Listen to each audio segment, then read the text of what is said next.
Shalom. Apostle Tahar coming back at you with this truth, giving all praises to Yahweh Ba'ashem, Yahushua Ba'ashem Kakwadash. And I'm going to entitle this video, Hell is the Grave, Vocab Malone. So if you're watching, you should watch the whole video. You should watch the video that Apostle Ramlab did earlier today. You should watch the video that the head elder of Vegas, Karatazar, he did a video before that. He did a video yesterday. I was going to do a video. I got up, was it yesterday morning? Anyway, it was Karatazar, the elder out of Vegas, that did the first video that I came across, and then Apostle Ramlab, did a video on it. And pretty much the scriptures that they went through, the same scriptures that I'm going to go through. I don't know if they got this particular one, but I'm going to go into this. Bear with me for a minute. I want to bring up the blue letter.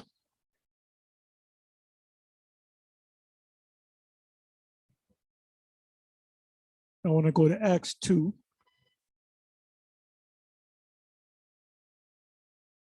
Acts chapter 2,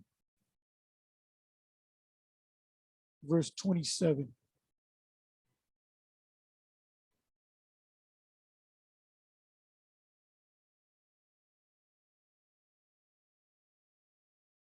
Okay, that was Acts 20.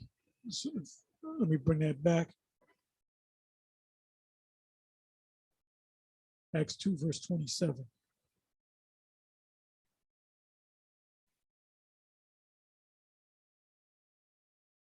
Okay, 27 is a key verse, but I want to start up above this. You really should read the whole chapter. A lot of information in this chapter. This is the first act of power, which came in the form of speaking in other languages.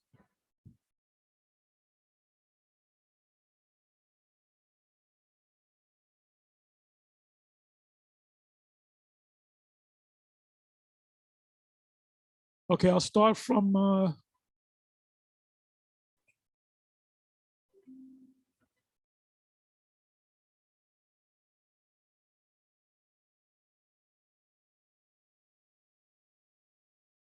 okay, this verse 22, maybe I'll start at verse 21.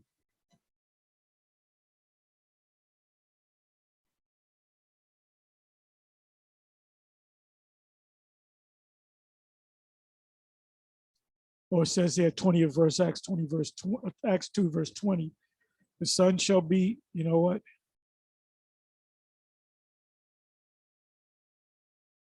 "19. And I will show wonders in heaven above and signs in the earth beneath, blood and fire and vapors of smoke." And this, this happened back then, and it's gonna happen again. Well, it's happening. You see a lot of strange things in the skies, in space. And even NASA, they're not playing around. NASA would say, oh, that's a weather balloon, that's a plane, and you didn't see anything. But now they're starting to, they're starting to say, hey, I believe these are is something from another realm. Anyway, you know what I'm gonna do? I'm gonna come back to this. Let me mark Acts 2 verse 20. I want to see if I can find this particular video. Okay, this one was on a strawberry supermoon, which is tonight. But I wanted to see if I can find what's this guy's name? Joe Rogan. Joe Rogan. Joe Rogan. which I believe he ain't nothing but a ninja. He half Mick, half Guinea. Don't take that the wrong way. They're my people. I got some Guinean in me and I got some Mick in me because we're all mutts, but half Irish and half Italian. So he's Israel on both sides. Anyway, in my opinion, this, what is this guy? Let me put in UFO. UFO. Let's see what comes up. Okay, boom, bingo. I watched, well, this is how much I watched of it. See what it is? This is how much I didn't watch the whole thing, but I got into it. This guy right here, okay. This guy right there, that's Michio Kaku. I've been listening to him for years on BAI. You know, he's a futurist, you know, a sci-fi type of guy. You know, when you have a question for phenomenon out in space or science, he's got the answers. He's an expert on that. So he's invited on Joe Rogan's show, and I got into it. I didn't watch the whole thing because I had to run out. But it says physicist Michio Kaku on the shift in the UFO phenomenon. And I almost wish I can click on and let you hear it, but you know how YouTube get down. And this is on power. What is this? I think that's Powerful JRE. Powerful Joe Rogan Experience. Anyway, watch the video and he'll give you his take on it on a scientific, logical level. Anyway, let's come back over here.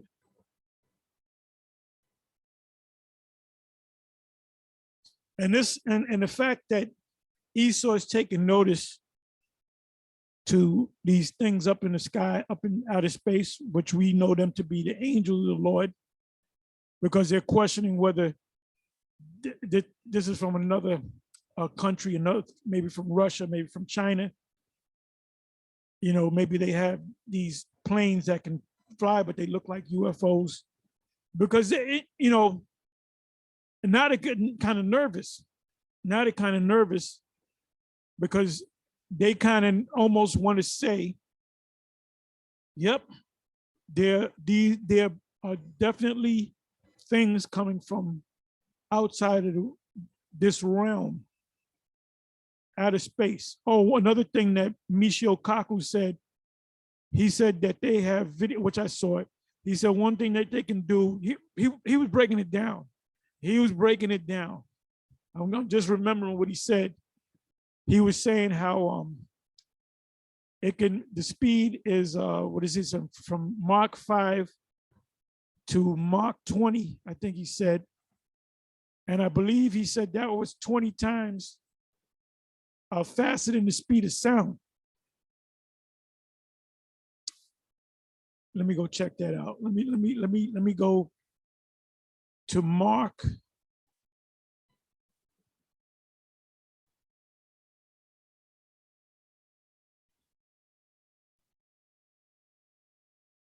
Mach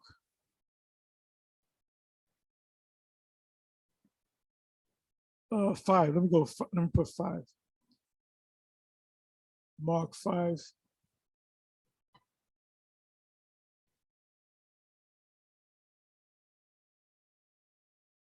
Let me put in speed. Speed.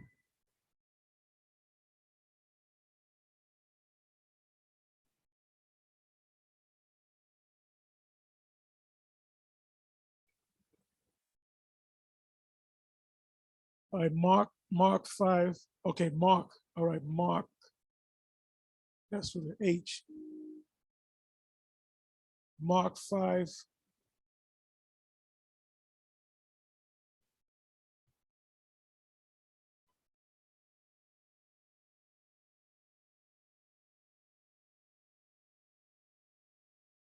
Let me do it this way.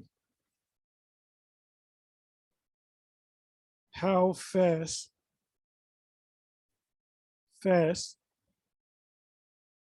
is Mark 5? Mark 5.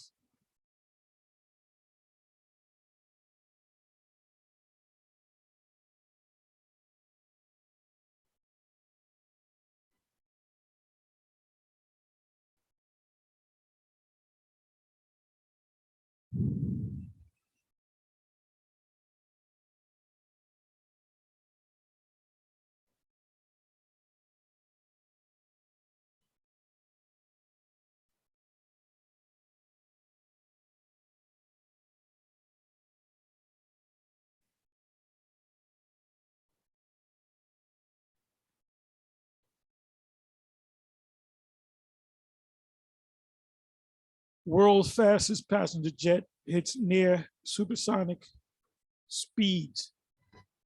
That's more than double the speed of sound, which is 767 miles per hour.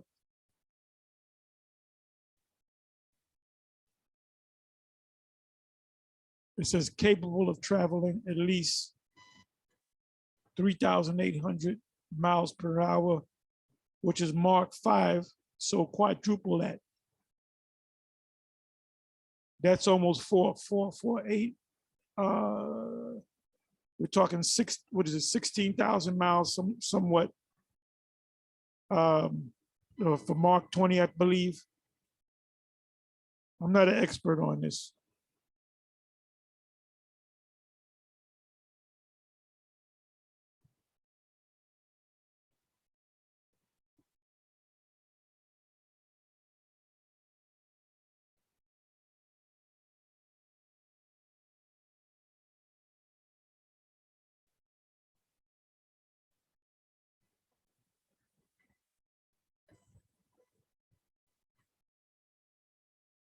Let me try this one.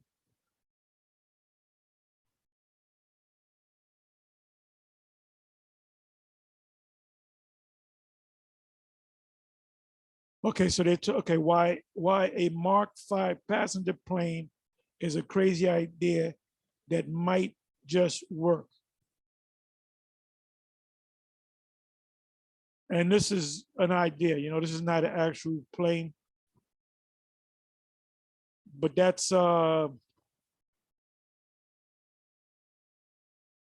they said that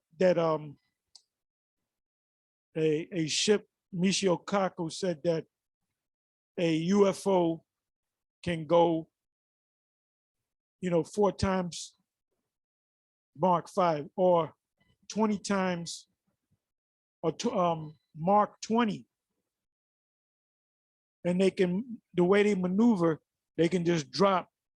They maneuver far beyond,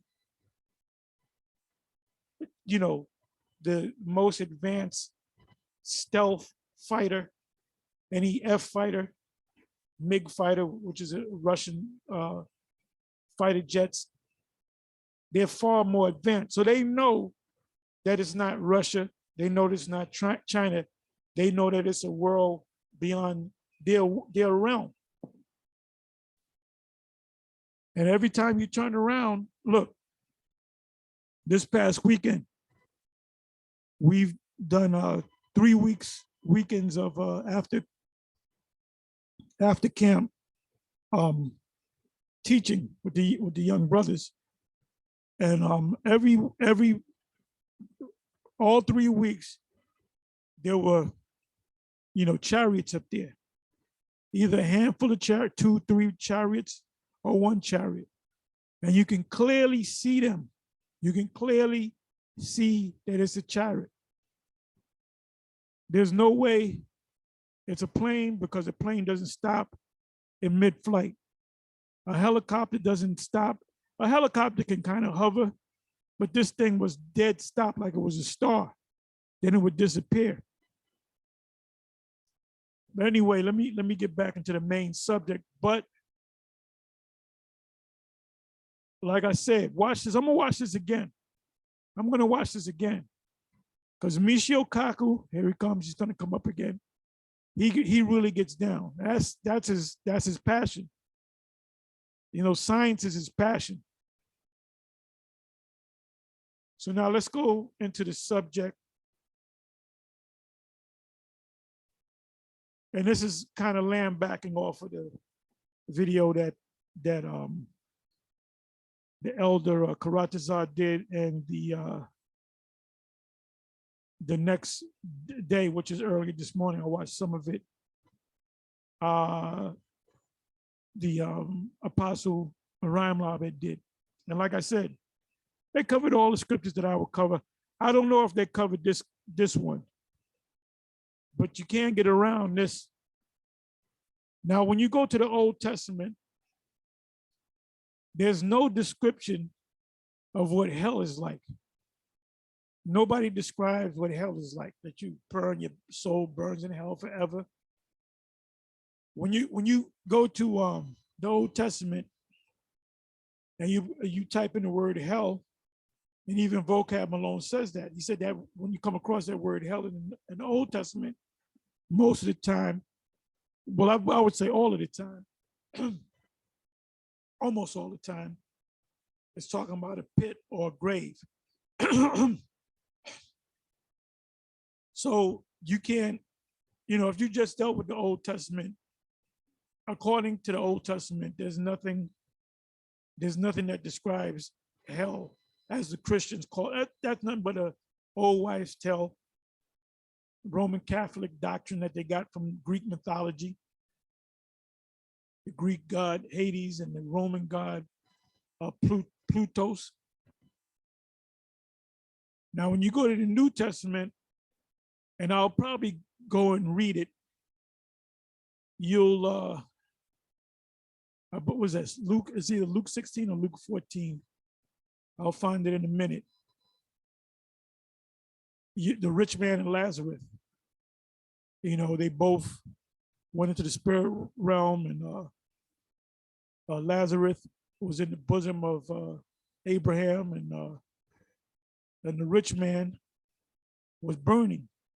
And the rich man made a statement. He said, look, could you send a spirit to my brother? And I believe he said he had 5 brothers, if I'm not mistaken. You got to read it yourself.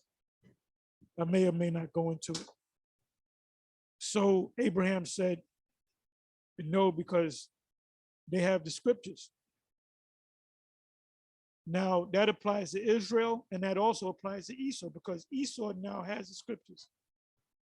Esau didn't have the scriptures in the law back 2,000 plus years ago, but he has it now. Esau in Babylon the Great, he calls this a God-fearing country. Ronald Reagan declared, what was it, 1983, I believe it was, the year of the Bible. I mean, if you put the year of the Bible, you'll get it. Let me do this here.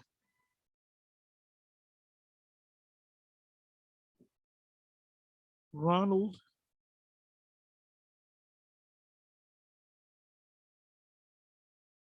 Reagan.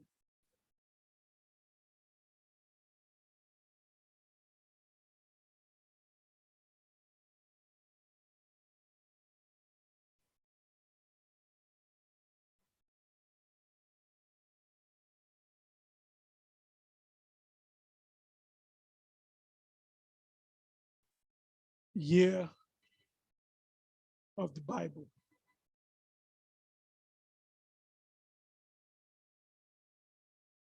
In the United States, 1983 was designated as the National Year of the Bible by President Ronald Reagan by proclamation of 5018, made on February 3rd, 1983, at the annual National Prayer Breakfast. President Reagan was authorized and requested to so designate 1983 by public law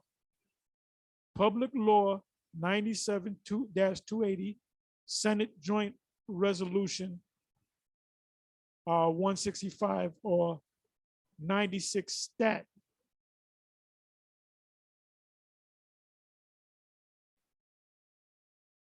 So they know the Bible. For them to proclaim this particular year, the year of the Bible, in Middle America is called the Bible Belt.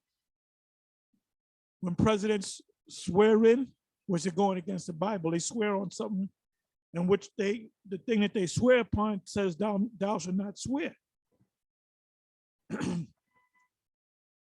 But they swear on the Bible. They don't swear in the Quran. They swear on the Bible. So you go back 2,000 plus years ago, when our Lord was on the scene, the Romans didn't know nothing about the law, statutes, and commandments. So now they know it. Now they know it. Okay, so now let's come back over here. So it says, Acts 2 verse 20, the sun shall be turned into darkness and the moon into blood. Tonight is, they call it super moon. Super moon meaning is at certain times of the year. Well, tonight is going to seem closer. This is the time where it's closest to the earth, where the moon looks super big. That's why they call it super moon. It says and the moon into blood. So they'll use that to say that this blood moon or strawberry moon, that's really not talking about that. It says before the great and notable day of Yahweh. So this right here that Joel spoke about, that Peter is quoting from Joel, it applies to us right now. It applied back then and it applies to us right now. 21st verse.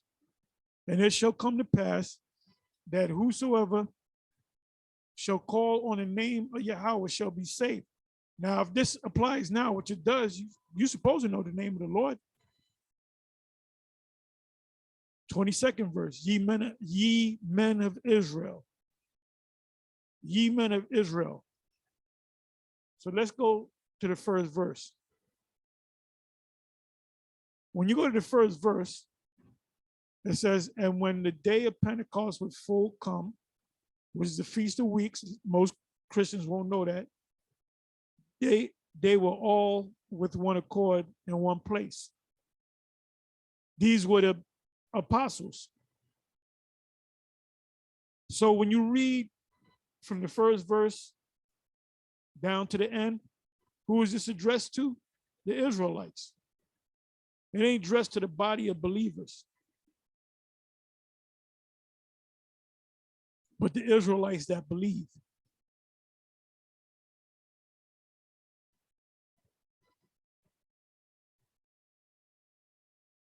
"22nd verse again, ye men of Israel,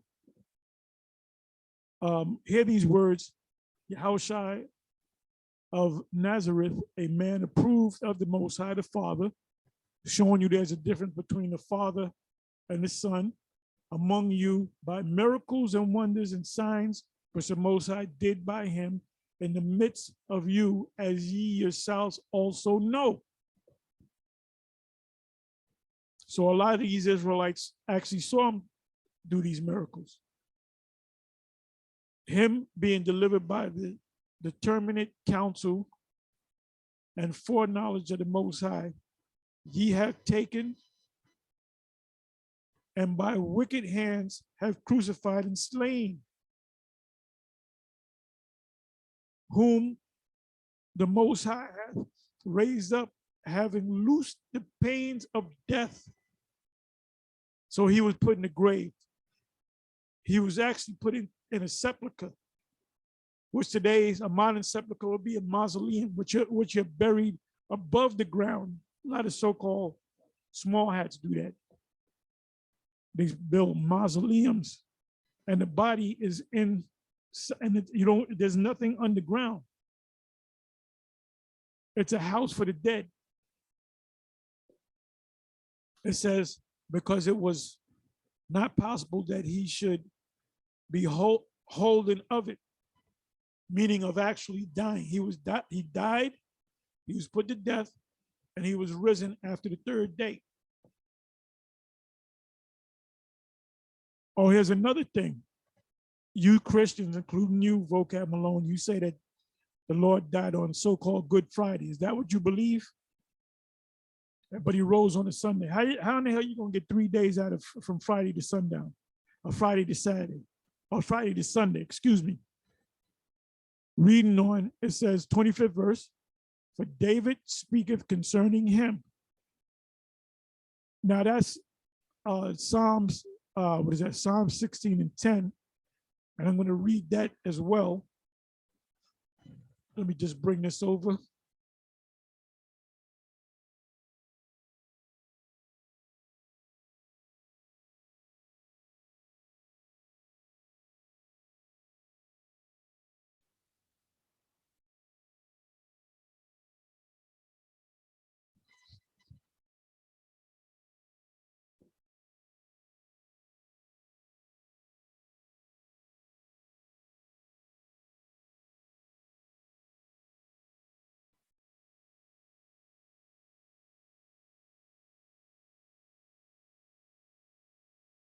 This is in the 10th verse.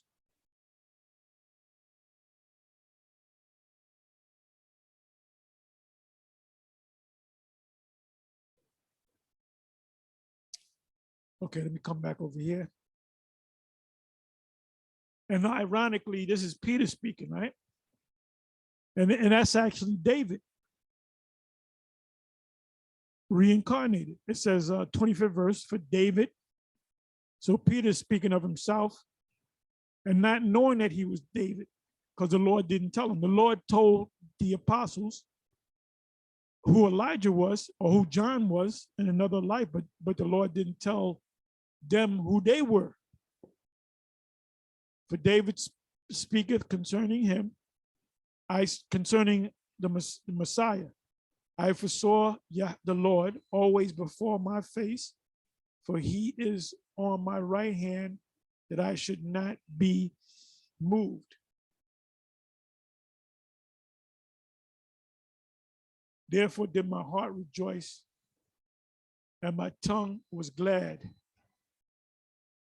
Moreover, also my flesh shall rest in hope. What does it mean by my flesh shall rest in hope? Meaning, when David died, when anybody dies,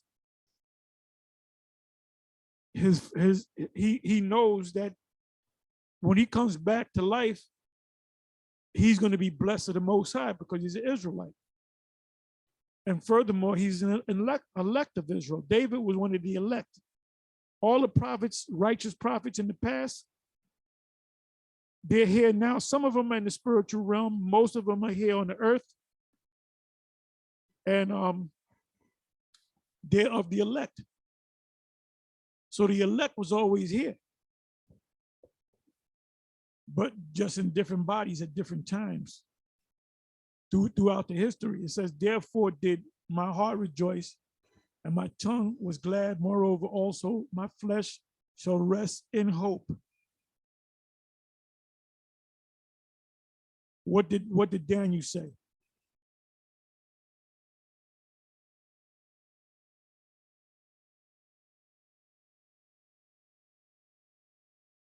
Daniel 12.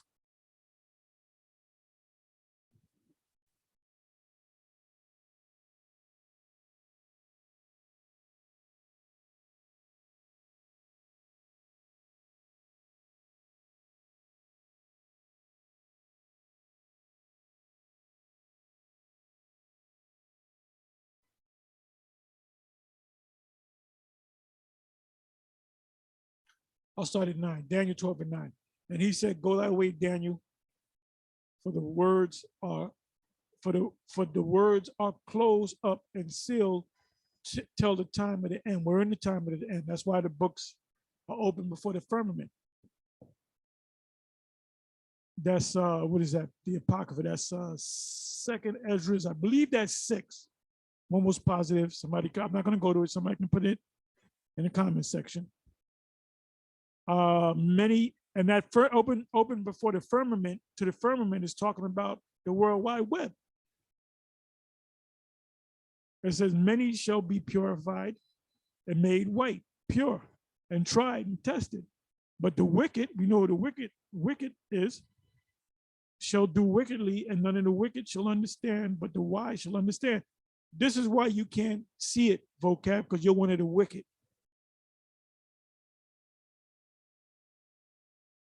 And from the time that the daily sacrifice shall be taken away, and the abomination, abomination that make it desolate, set up, there shall be 1,390 days. What's that talking about? What does that mean? What does the 11th verse mean? What does the 12th verse mean? Blessed is he that waiteth and cometh to the 1,305 day and 30th day. What does that mean? Mainly 11. 13th verse. But go thou thy way till the end be, for thou shalt rest, meaning Daniel's going to die.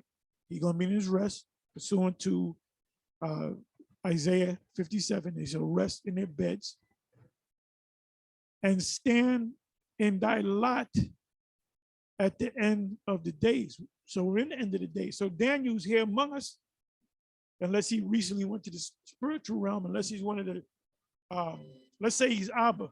Well, Abba's in the spiritual realm. But he could be one of the men, in one of the camps. Could be in the New York camp. We don't know. We don't know. That's why Peter didn't know that he was David. The Lord could have told him, look, you're King David. He didn't tell him that.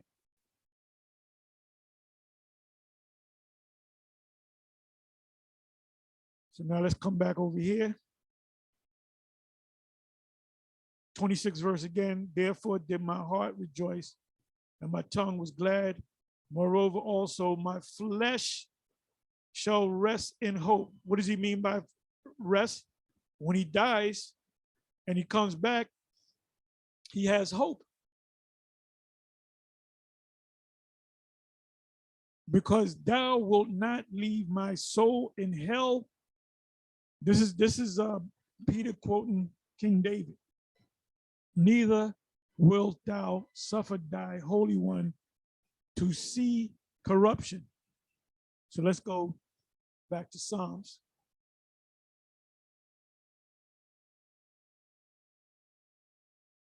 Psalm 16, verse 10. For thou wilt not leave my soul in hell, neither wilt thou suffer thine Holy One to see corruption. So let's look up some of these words. Pull out the word hell, pull out the word corruption, maybe pull out the word soul, right?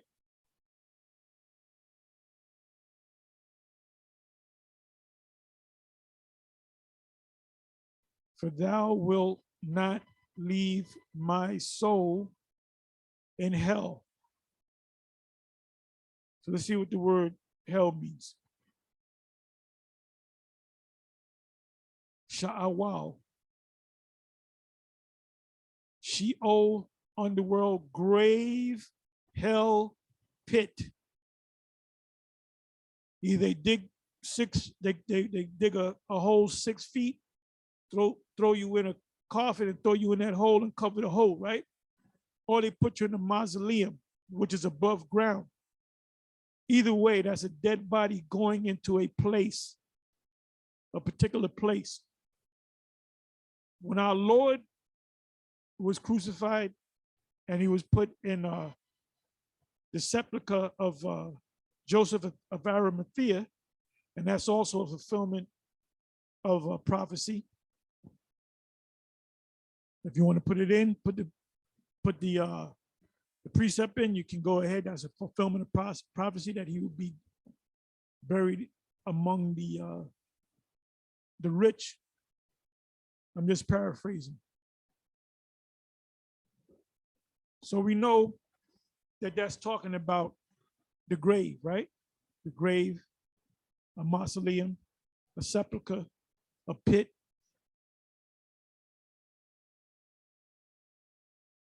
It says here, a wicked sent there for punishment. No, nobody gets punished. You're dead. You don't feel, you don't feel anything. The spirit of man goes upward, and the spirit of the beast goes down into the earth.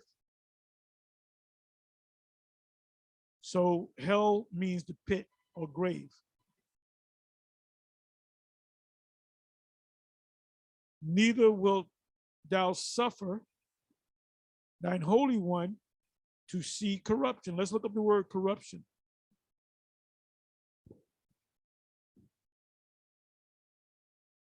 The word, the Hebrew word is shakath.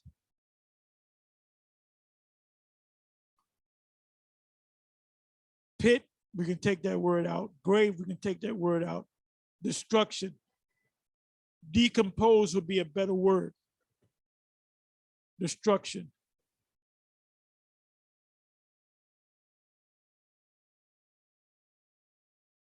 Let me do this. Let me go to the root of that word.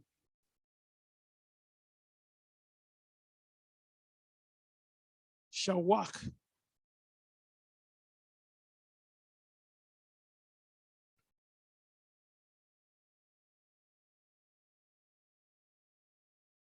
It says sink down. Corruption should mean the body decomposing. So let's come back.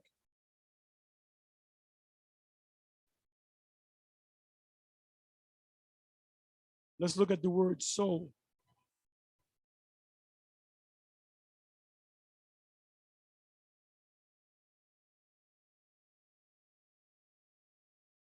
Napash.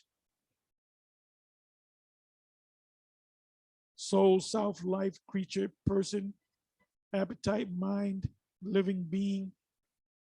Right, the thing that animates you is the soul, is the spirit. When you die, the soul leaves your body and your body goes in the ground. So now let's go to Acts 2, verse 27. Because thou will not leave my soul in hell. Let's look up the word hell.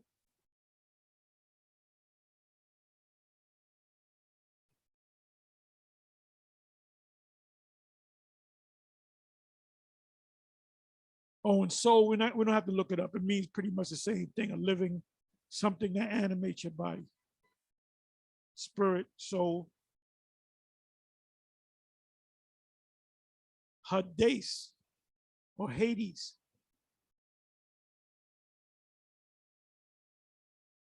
It says name Hades or Pluto. Hades, by the way, is the Greek god, the brother of Zeus, and he was a god of the underworld. So that's a Greek myth. Pluto or Plutos is the Roman equivalent to Hades, the god of the lower regions. Orcus. I'm gonna go into Orcus too. Orcus, the netherworld, the realm of the dead. Later use of this word, the grave, death. The grave, death. It's not talking about a place that you burn forever.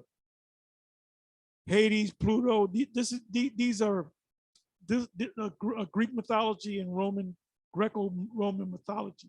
Orcus is also, we're gonna look it up.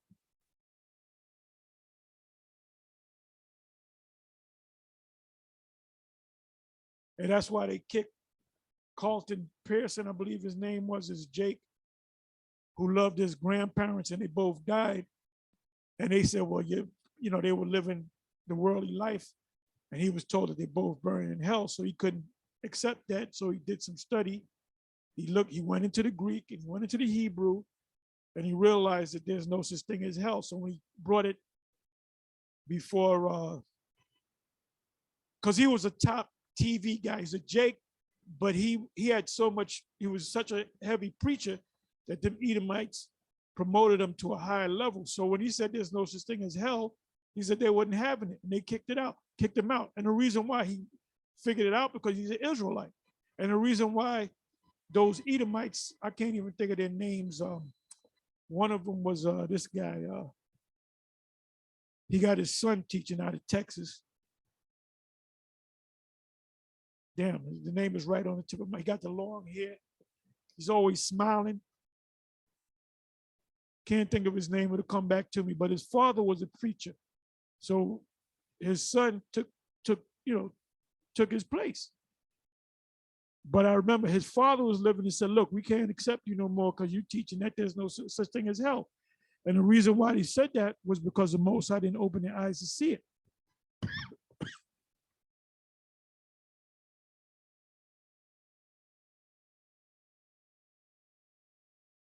Orcus. See, this is an actual, look at that. This is a made-up character. This is an old wives' tale. Orcus, Latin Orcus, was a god of the underworld. So you had Hades, you had Plutos, and you had Orcus, punisher of broken oaths in Etruscan and Roman mythology. Now, it says Etruscan and Roman mythology. So what is it talking about? This is talking about before Esau came into power, before Julius Caesar and Augustus Caesar. This is when Japhet ruled the Roman Empire. So this was a fable of the people of Japhet, which are the Etruscans. Let me show you something about the Etruscans. The Etruscans descended from the Japhet.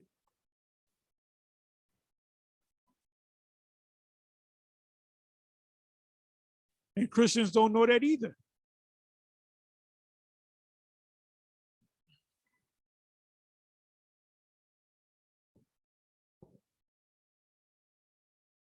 Etruscan civilization.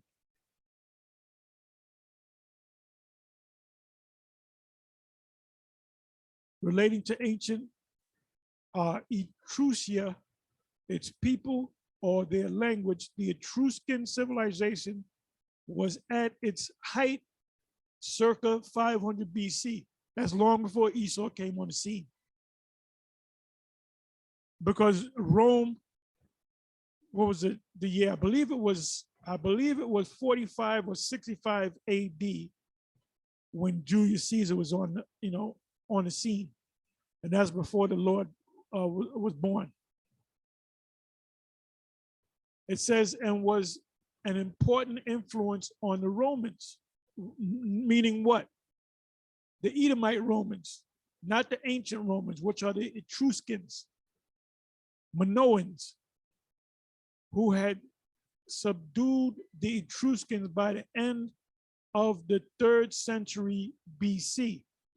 So that's when Esau came in, about 300 years before the birth of our Lord. But they had to build themselves up.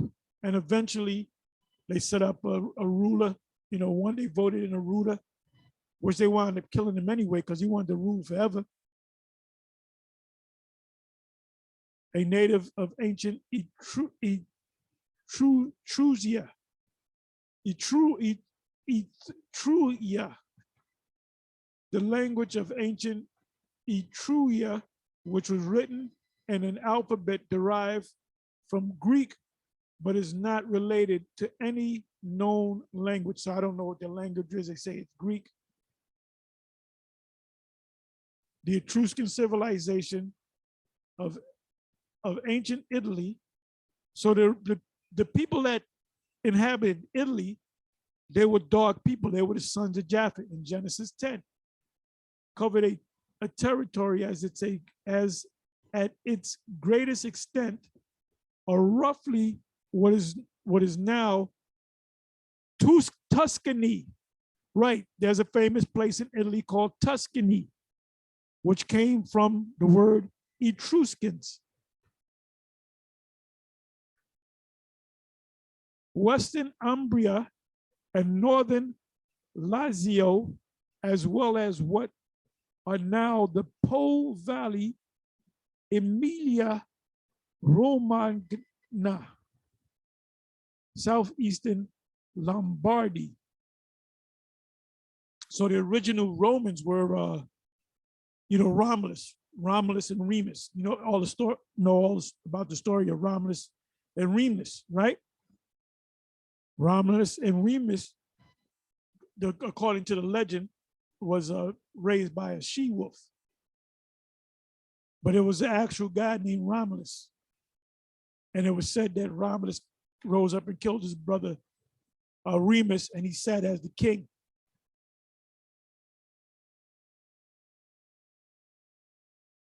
So anyway, let's go back. I'll give you a little history lesson along the way. So now you know when you go into this, see, these dumbass Christians, they don't know what's going on. They don't realize that that whole concept of hell came from the Roman Catholics, because in reality, this guy is a Roman Catholic, but he was a Protestant. What does Protestant mean? It's just like when the splits happened with the One West. Let's say that the One West is likened unto the Roman Catholic Church, and you got the other camps likened unto the Baptist, Methodist, so forth, Protestants, right? That's why we have different belief systems. Same thing with your form of Christianity. The apologia, whatever you want to call it. You protested certain things. I'm talking about the so-called founding forefathers, Lutheran and Calvin and all them cats. They were all Roman Catholics. Read the history. I'm not going to read the history for you. You know how to read, you know how to look things up, or you should know how to look things up. They broke off for certain, because of certain things they didn't accept. But guess what? They accepted everything else. One of the things that they accepted was hell. That's why Vocab Malone still teaches about hell, that it's a place that you burn in, because he's half a Catholic, man.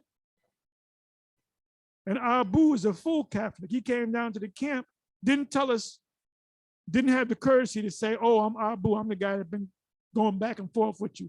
He came with a black shirt on, and the video's out there. The video's on YouTube. He came out and he wore a black t-shirt with Santa de Guadalupe, which is the Mexican Mary. In other words, they call Mary the mother of the Lord. Saint de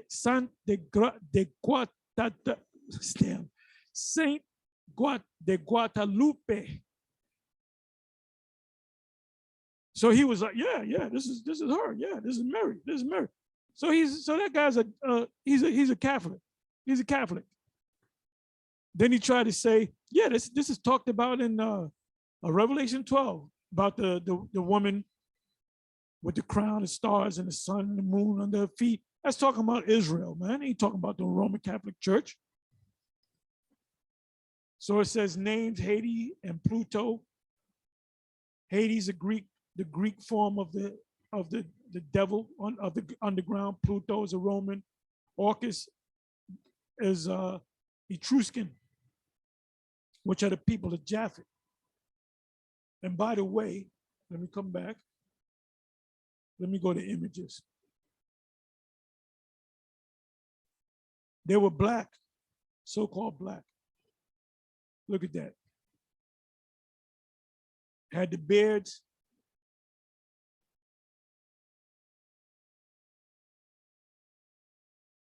Let me get a good one.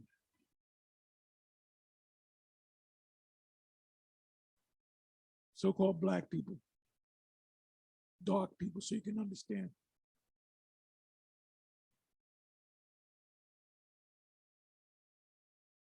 I mean, you can clearly see that this is a man. He's one of the. He looks just like Japhet. He looks like an Hawaiian or a Samoan.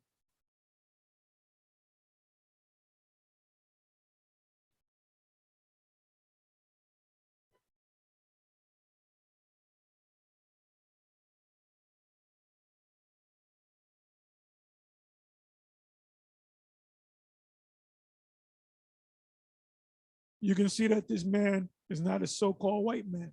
He's a brown-skinned man with woolly to curly hair.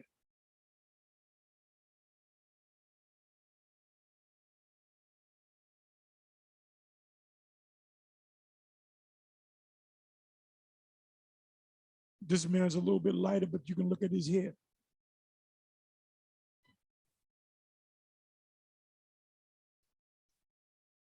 So the original Romans were so-called black people, not the Negroes.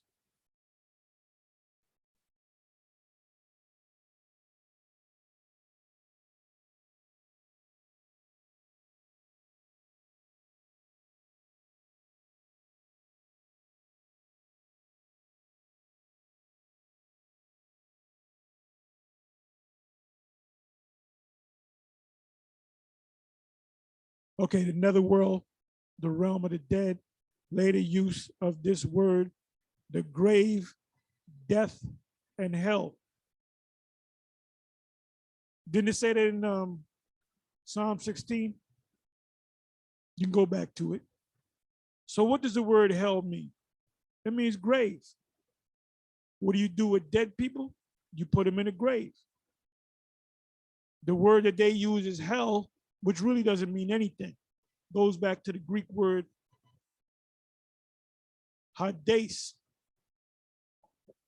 Strong's G86. Hades. Hades. We say Hades. Hades. we say Hades.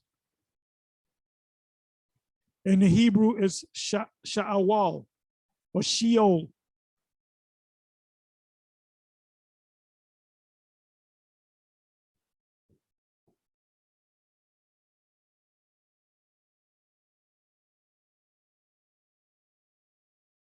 Let me look up this word corruption.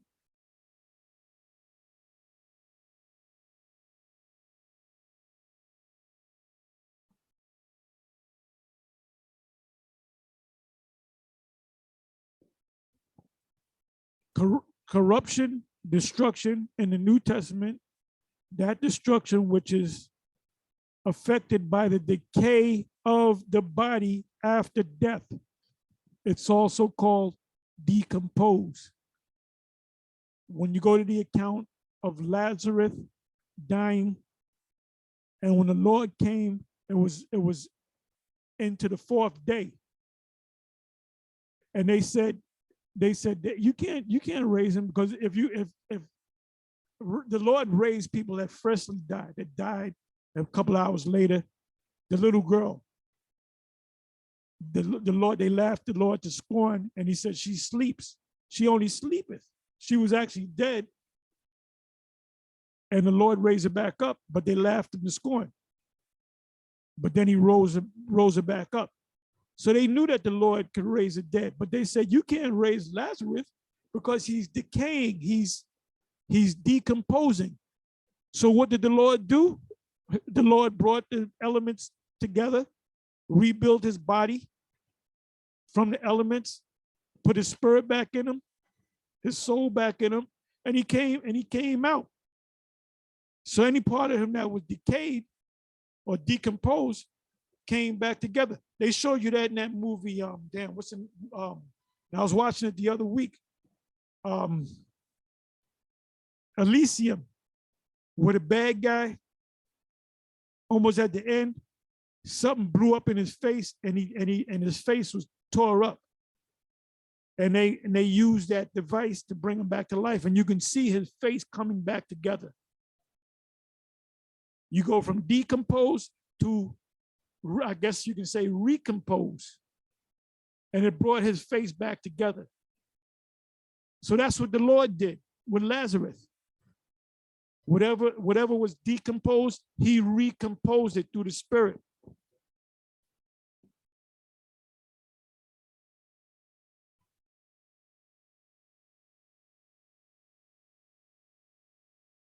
So this right here, David said it, and Peter also said it, which is David. And an NT, destruction which is affected by the decay of the body after death. After 4 days, the body starts to decompose. It was on the news a couple of weeks ago. This woman was in a house, and these construction workers looked in the window and saw a skeleton laying in the bed. Then they realized it was a woman that had died 2 years ago. And nobody went to check to see if, I think 2 of her sisters went. They would knock on the door and there was no answer, but she didn't like answer the door anyway. She had like mental problems. And I think that was over the whole, the Crown Vic thing. She had mental problems on top of that. And I forget all the details of the story, but they figured, we don't know where she went. Come to find out, a couple of construction workers looked in the window and saw a skeleton in a bed, and they realized it was her. So she decomposed to the point where she had no skin on her. That would have freaked me out. I see a Morgan dead skeleton. Man, forget about it. Anyway, so now let's come back, pull it back. 27 verse again, right? It says, because thou wilt not leave my soul in hell. Hell meaning what? The grave.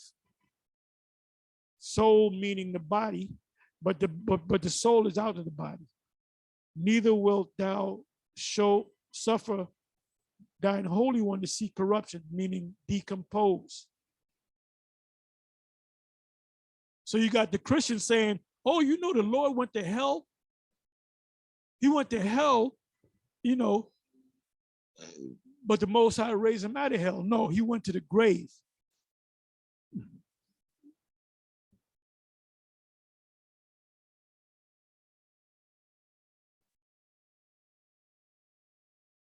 Let me jump down to the 29th verse. It says, men and brethren, let me freely speak unto you of the patriarch David, that he is both dead and buried, and his sepulcher is with us unto this day. Like I said, Peter didn't realize he was talking about David, but he didn't realize he was talking about himself. Therefore, being a prophet, David being a prophet, and knowing that the Most High had sworn with an oath to him that of the fruit of his loins, according to the flesh, he would raise up the Messiah to sit on his throne. So who's going to sit on David's throne? The Messiah, right? Well, wait a minute. It says that the person that's going to sit on David's throne is Solomon. And that Solomon's throne is going to be an everlasting everlasting kingdom. His reign is going to be everlasting. So how can 2 people sit on the same throne, the throne of David? Because it's not 2 different people. It's Yahushua when he was Solomon. Solomon came back as Yahushua.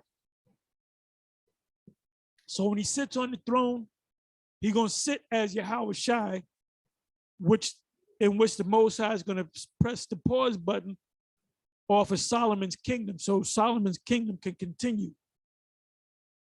So you're not going to understand that vocab, Malone, because you're the wicked. And then on top of that, the Messiah came from the loins of David's son, Solomon, Rehoboam, down the line, up until Jacob, the father of Joseph, and Joseph, the father of our Lord Yahweh Shai, through an act of sex. Most High gonna give you strong delusion that you may believe a lie. So you Christians, you're gonna be destroyed because the Most High gave you strong delusion that you may believe a lie.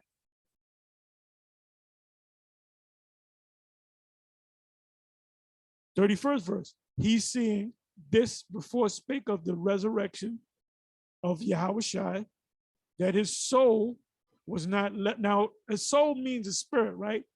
But in this case, it's talking about the body.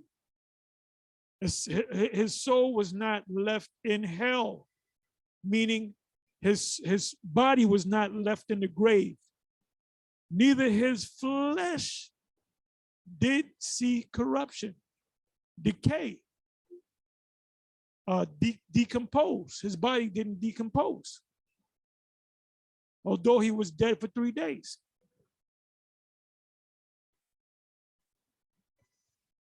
So this is what the apostles are telling the people that came for the Pentecost. So now let's go back to the word hell. So what does this word hell mean? It only means the grave, right? So anytime you see this word hell in the New Testament, let's go to it.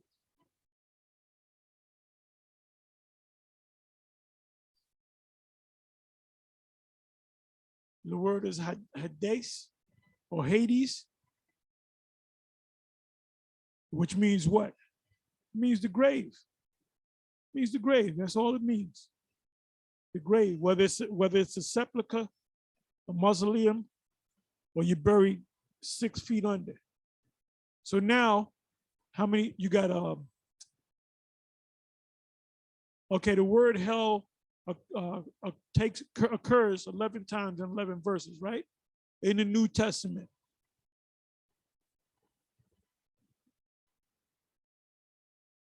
Can an actual city go to hell? Nope. Can an actual city on earth go to heaven? Nope. So what is Matthew 11, verse 23 all about? It says, and thou Capernaum, which is, you know what, let me go bring it up, because you Christians don't know what Capernaum is. You don't know what it is, so we got to show you. The men in GMS know. This ain't for them. They know, they already know this. They don't even got to watch this video. They already know this. They can add to the flavor. They can put it in precepts if they want. Capernaum was a fishing village established during the time of the Hasmoneans, during the time of the Maccabees, located on the northern shore of the Sea of Galilee. It had a population of about 1,500 archaeological excavations had revealed 2 ancient synagogues built one over the other. But I wanted to get the whole story. Basically, they were doing good. It said it was a fishing village, right? Okay, let me go. It says was a fishing village. You know how much these people that own boats and they make money with fish? They're living good. These fishermen with these big boats, these big fishing companies, anytime you own a business dealing with seafood and you're getting this fish out of the sea, you living good. So Capernaum was living good. But you know what? The Lord condemned Capernaum because they were high-minded. It says, and thou Capernaum, which are, you can read a couple of verses above and a couple of verses below. It says, and thou Capernaum, which art exalted unto heaven, shall be brought down to hell, heaven, and hell. Cities can't go to heaven. Cities can't go to hell. So what does it mean? It was brought to ruin. For if the mighty works which have been done in thee had been done in Sodom, it would have remained until this day, until this day. So the Lord did a lot of works in miracles in Capernaum, but they were like fanning their hand at it. Matter of fact, let me do this.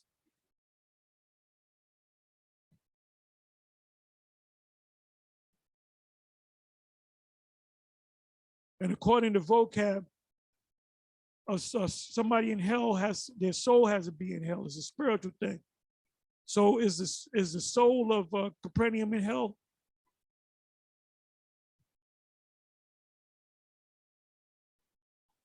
Capernaum.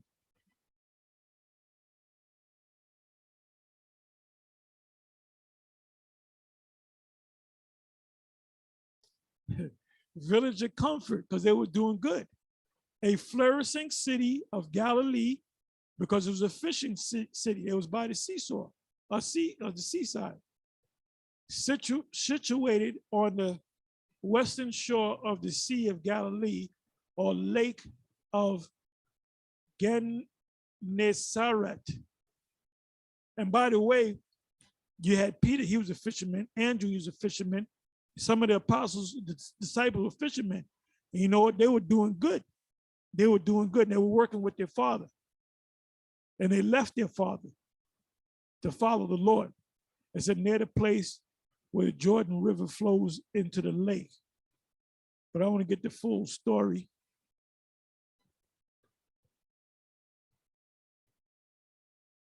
Anyway, the Lord did a lot of miracles there. And they were like, so what? So the Lord condemned it. And guess what? If you go to Capernaum, let me go back to Capernaum. Let me go to images.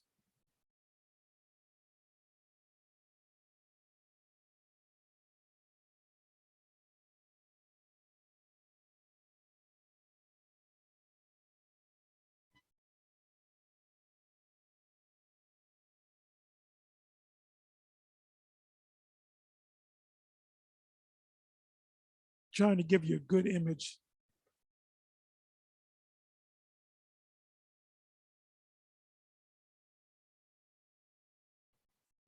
Okay, this is Capernaum.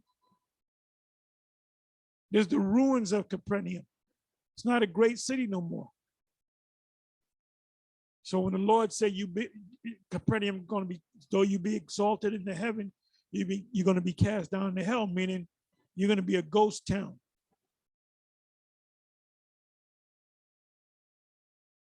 Are you beginning to see this vocab?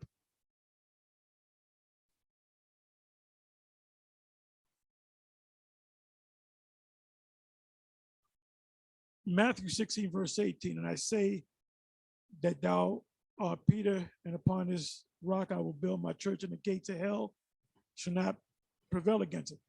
What does that actually mean? This ministry that was given to Peter as the head is not going to die. So we're still teaching the gospel that Peter and them taught. Says it again. Luke 10, verse 15 talks about Capernaum. And it mentions that Capernaum is going to be thrust into hell.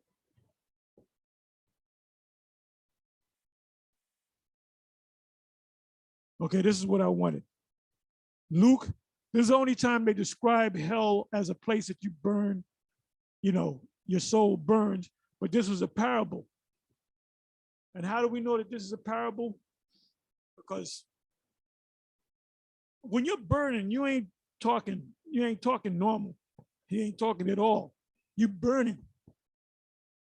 Now the rich man says to Abraham, could you have Lazarus dip his finger in some water and put it on my tongue so my tongue could be my thirst could be quenched.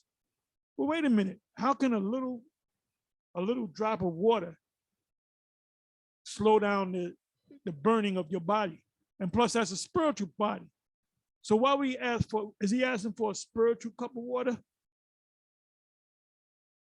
In the spiritual realm, do they eat in the spiritual realm? Because if they eat in the spiritual realm, they have a digestive system. If they have a digestive system, they have to have bathrooms. If they have bathrooms, they have to have plumbers. to go, and if the toilet gets stopped up in the spiritual realm and in the heavenly realm.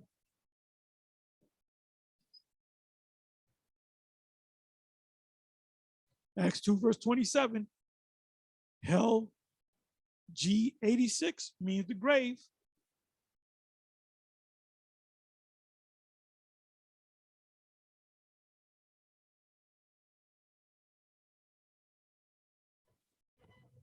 First Corinthians 15 verse 55, O death, where is thy sting?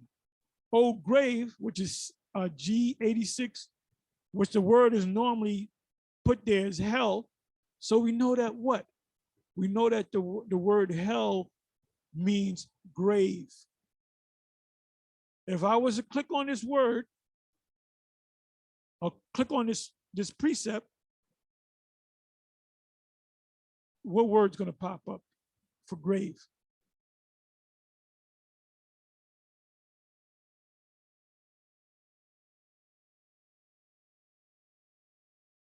Hades, which is, you say hell.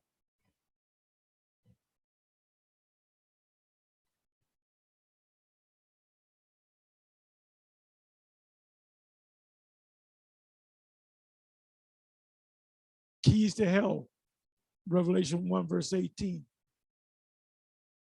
Revelation 16 verse 8. Death and hell followed him. So hell gets to go on vacations? Do they leave town?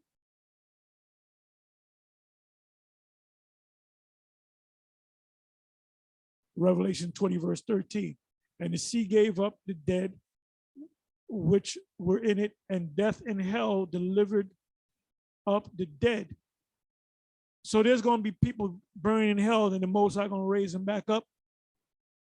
No, it's talking about the grave. Revelation 20 verse 14, and death and hell were cast into the lake of fire. Christians say the lake of fire is hell. How the hell can you cast hell into hell? Which is the second death. Anyway, with that, I'm going to say shalom.